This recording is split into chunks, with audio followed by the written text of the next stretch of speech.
So, a few days ago, I was texting with my dad, and he asked me, "Are you nervous? How do you feel?" And I was like, "I'm so nervous. I'm so nervous to go up there." And he said, "Don't worry. Just be a storyteller, not a presenter, and everything will be okay." So that's what I'm here to do. I'm here to be a storyteller, and I'm here to tell you my story, really the only story I can tell right now, and it goes something like this. In 2012, something amazing happened. I graduated from this university, and it was incredible. I was so excited. I was so excited for my future because I felt like I had done everything right. I was graduating with honors, I did all the extracurricular activities, and I did the internships, and now I had a job. So everything seemed really perfect. So I started my life in the corporate world. And I woke up, and I went to work, and I came home, and I woke up, went to work, came home, woke up, went to work, went to happy hour, came home. And I was waiting for that sense of fulfillment and happiness that everyone said was going to happen when I did everything right. But it didn't happen, it didn't come. And I started to wonder, is this it? Is this all that I'm going to do in the world? Is this all that life has for me? And the really big question, why am I even here? Why am I at this desk? Why am I in this building? Why am I in the world? What am I supposed to be doing? And all of these questions were all around me, swirling around me, and I had no answers, and I didn't even know where to look. So this is a compass. I think we all have a compass, an internal compass that we're born with. And it's really awesome because it points true north all the time, and it's constantly trying to get us there. But something happens when we grow up. Our family, our friends, our teachers, society, they mess around with it. And they put what they think true north is upon us. And so we leave the compass, and we lose it, we put it away, and we start to look externally for guidance, and we get lost. Well, this is where I was. I didn't know where my compass was. I didn't even know what was true north for me. What did a fulfilling life look like? But I wanted to find out. It wasn't long after this that I heard this amazing talk by Elle Luna, artist and designer. And in her talk, she quoted a man named Gurdjieff. Now, Gurdjieff is a spiritual teacher. And one day he asked his students, if a man desires to be free from prison, what is the first thing he needs to know? So someone raises their hand and says, the key, he needs to know where to find the key. And someone else raises their hand and says, no, the guard, he needs to get to know the guard. And Gurdjieff says, no. If a man desires to escape from prison, the first thing he needs to know is that he is in a prison. Until he knows that, no escape is possible.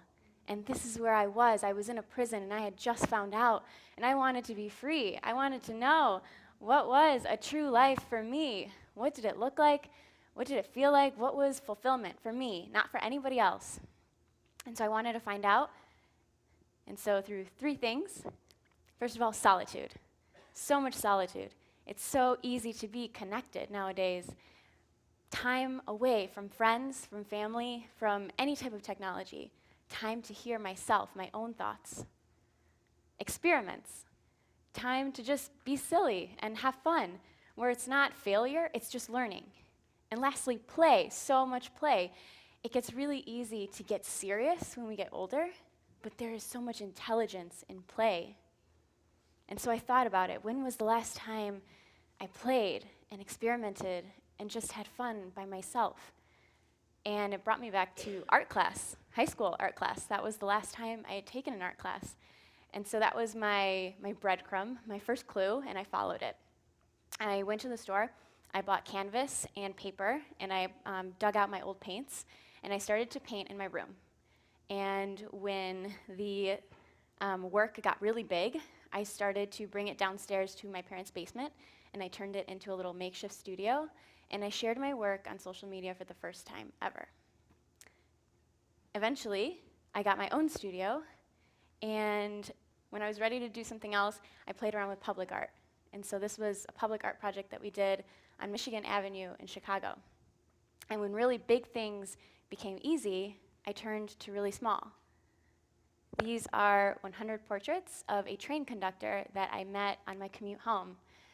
It was for an Instagram project called the 100 Project. And so mine was 100 portraits of a train conductor. I drew him 100 different ways. And he has no idea that these exist, by the way.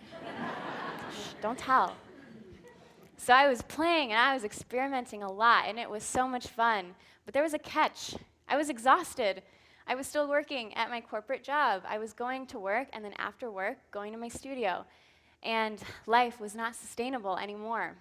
I was at a fork in the road, and I realized it. It was very clear to me, and I needed to choose. Now, when really big choices come, I think something comes right after it to try and help us, and that's fear. So much fear. It just rushes towards you. And I was like, what if I fail? I didn't go to art school. I don't know what I'm doing. How am I going to explain this to my parents? They're going to think I'm crazy. And I was living with them at the time, so that was going to be an interesting conversation. What about my bills? I still had bills to pay, and what if art didn't pay? And what will blank think of me? What will coworkers think of me, friends, society, family? There was this one sentence that came up, and to this day, I read it when I get really scared. And this is the sentence that quieted everything down for me. And it was, don't die with your gifts in your hands. Wow. Don't die with your gifts in your hands. How many people have died with their gifts in their hands? How many people will die tomorrow? I didn't want to be that person. And I knew that if I was going to share my artwork in a way that was really meaningful to me, I needed to make a really hard choice. And so I did. I put my 2 weeks notice in, and I left. And I told my parents after. And so that's where I'm at now. This was actually only a few months ago. And I live a very beautiful, creative life, and it's fun, and it's so scary. I have no idea if it's going to work, but it's so true. It's true for me. It's true north. And I know with every fiber of my being that this is what I'm supposed to be doing. But what about you? Do you feel something? Do you feel like maybe you're made to do something else? Do you have like a curiosity, a craving? I don't know. Is it for an activity, a place, a person maybe? If you do, I have 3 things for you. The first one, find your compass. Where did it go? Go dig it out. Dig it out and find out what is true north for you. What does it look like? What does it feel like? Learn how to read your compass again. Second, all of this seems very scary. It can seem like a really long, tedious journey, and sometimes it is.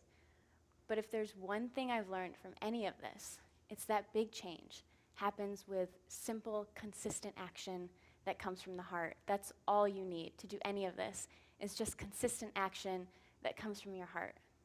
And lastly, share your gift. Because it's not enough to just find it, you have to share it, and you have to give it away, and you give it away unapologetically and without any expectations. You just give it away because there's someone out there that's waiting for you, that's waiting for something that you have to give. And you give it away because you must, and you give it away because you're made for more. Thank you.